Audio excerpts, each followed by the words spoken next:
Hey friends, hello and welcome back to this YouTube channel. In today's another video tutorial, I'm going to share to you on how you can disable the compatibility mode in Microsoft Word. So let's go quick into the process.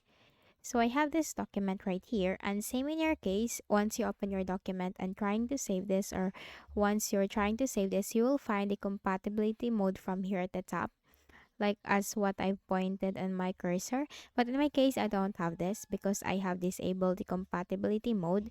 So in your case, once you find the compatibility mode right here, how can you disable that? Okay, it's very easy. You just need to simply click on the File tab. And here in the list of options on the left pane, you have to click on Info.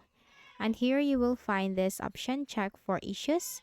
Click on this drop down arrow and you will find Check Compatibility.